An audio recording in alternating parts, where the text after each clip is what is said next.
I, of course, have the sermon as well. And so I had, as I have on some occasions done, knowing what the subject of the sermon is going to be, I can connect the sermon up to the sermonette. I usually have prepared the sermon long before I prepared the sermonette, or at least before I prepared the sermonette. And so in this particular case, I have decided that the sermon would be on a subject, a sermon on gambling. So I'll be speaking on the subject of gambling in the sermon. So this particular sermonette will also relate to that. There's a notion that I would like to convey to you in advance of the sermon, and that is that the sermon has as one of its underlying precepts that everything we do relates to time and chance. Our lives, as we live them in the society around us, we're all living in time and chance. And we live through those things, and they affect us. However,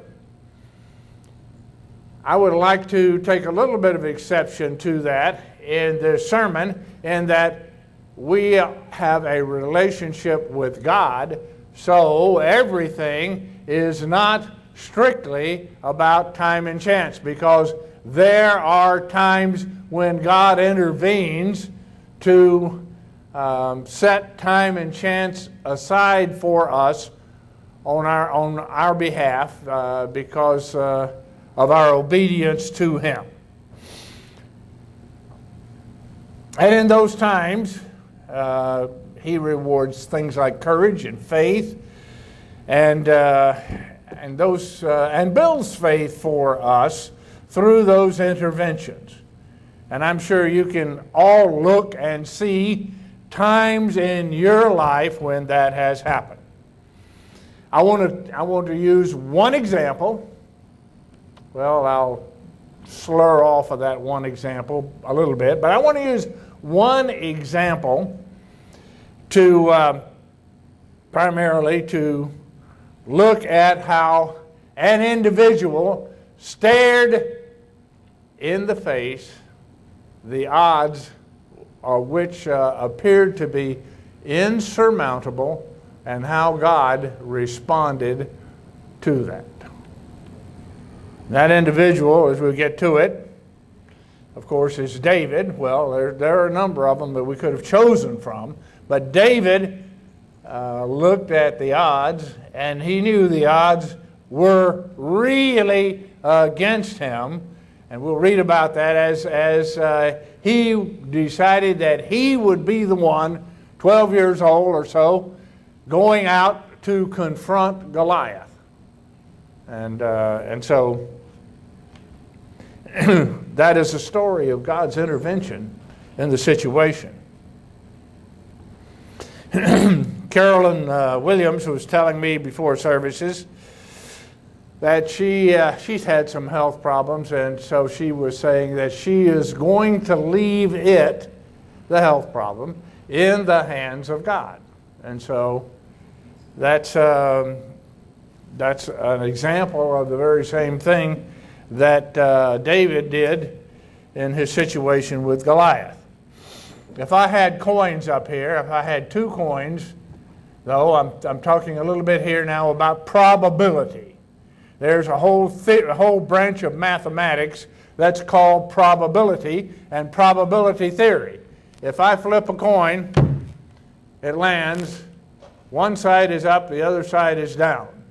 And we can say it's heads or tails. The chances are what? 50-50. Probability, that is risk, and that kind of risk sometimes, we'll see, is related to gambling. So that's probability. You may see probability in that regard.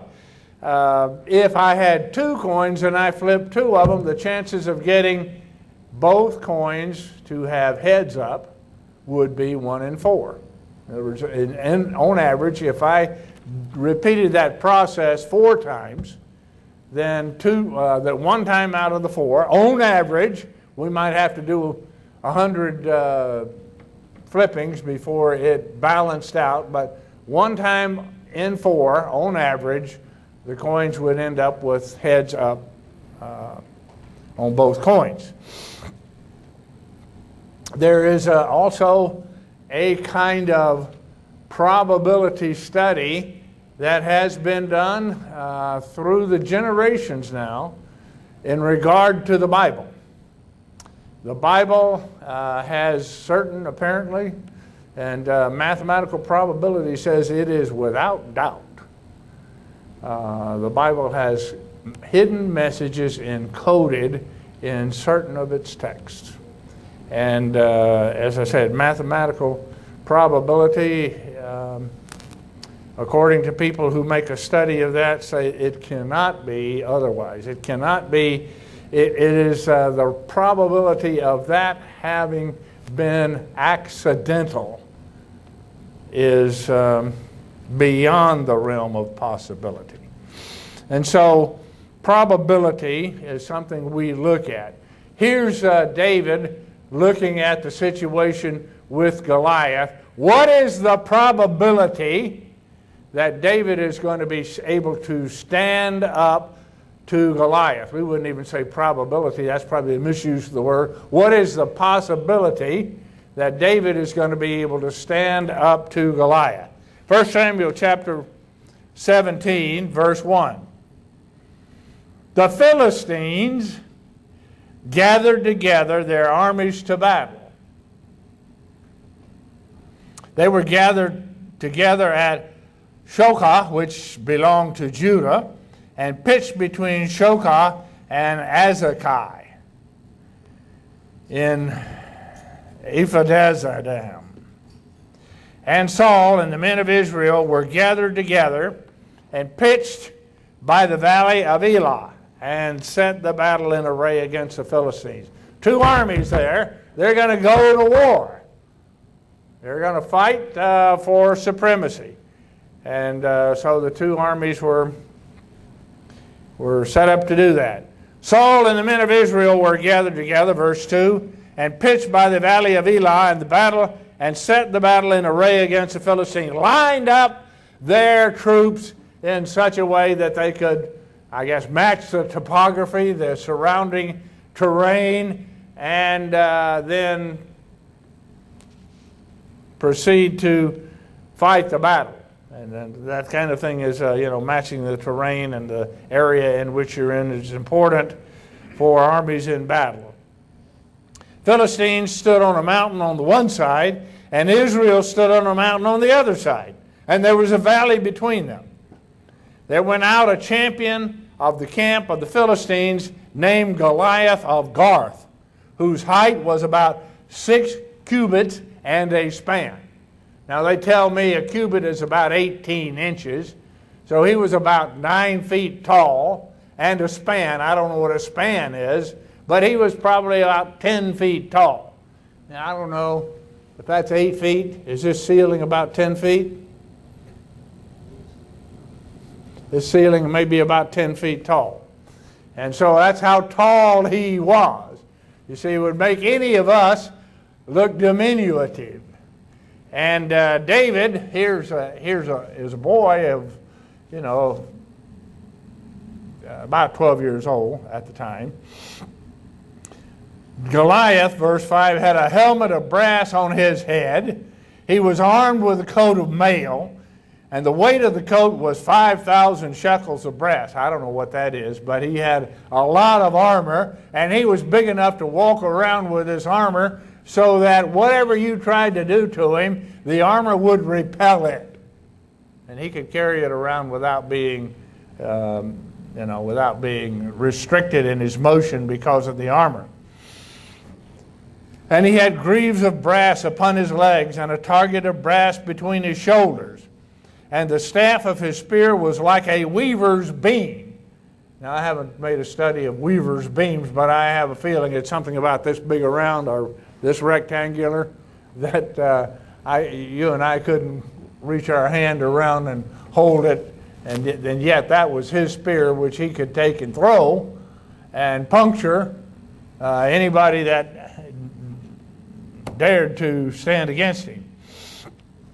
Staff of his spear was like a weaver's beam. His spear's head weighed 600 shekels of iron. How much? I don't know. A lot.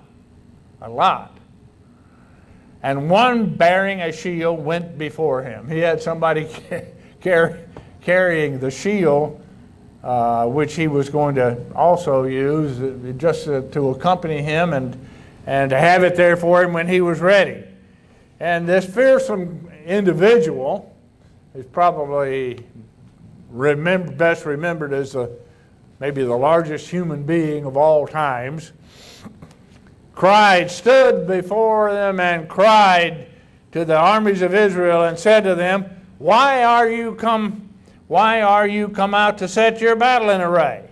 Am not I a Philistine, and you servants to Saul? And Saul was regarded as being really big, you know. He was head and shoulders above every man in Israel, but he apparently was relatively small compared to Goliath. Choose you a man and let him come down to me. If he's able to fight with me and to kill me, then we will be your servants. Of course, that didn't prove to be true. But if I prevail against him and kill him, then you shall be our servants and serve us. Let's get this over. Just one man against one man, and whoever wins the other nation is going to be slaves.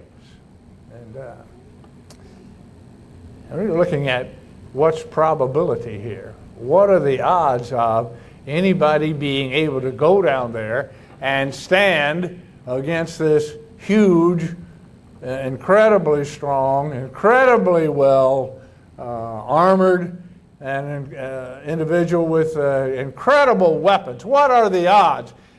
And Saul's sitting there in his tent cowering. He's the one that probably somehow ought to have gone down to face this Philistine, Goliath, and yet he wasn't willing to do it. He said, but that was the challenge. Let's get it over. Let's just not have a lot of slaughter here, everybody being killed. Let's just let it be me and somebody else. Well, he was looking at the odds being on his side.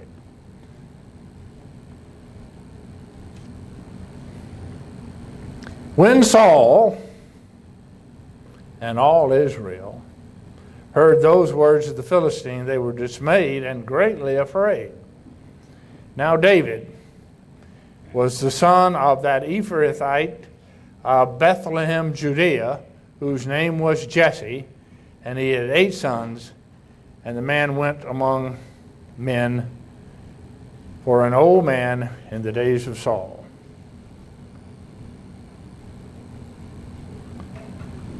You can think of other examples similar to this. You know, you can think about Shadrach, Meshach, and Abednego in the book of Daniel.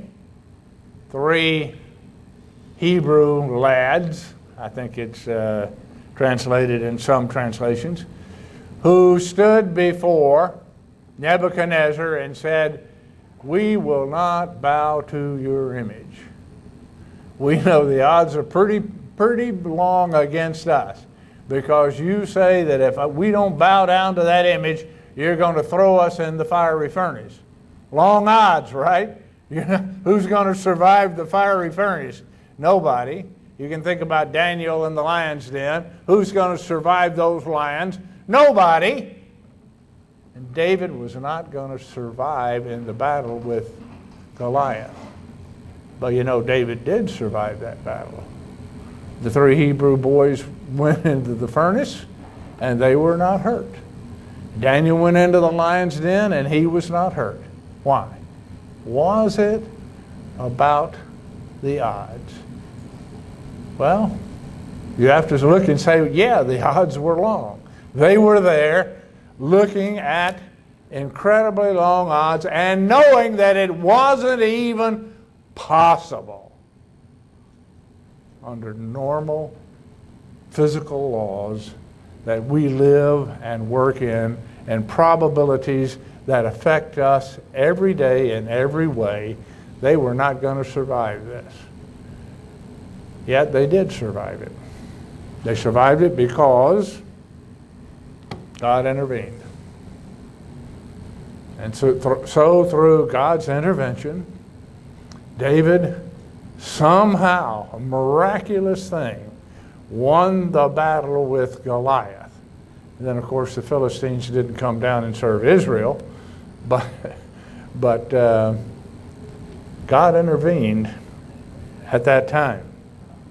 These things would not be possible in the other two situations too, without God's intervention. So everything in life is not for us a gamble. So I want to put this notion in your head so that as we talk about gambling and risk-taking in life, you'll remember and think about this sermonette in regard to the sermon, because life is about risk-taking. But for us, and even for other people in the world, sometimes God will intervene on their behalf. So I'd just like to point that out to you and ask that you keep that in mind as we prepare to think about the sermon on gambling.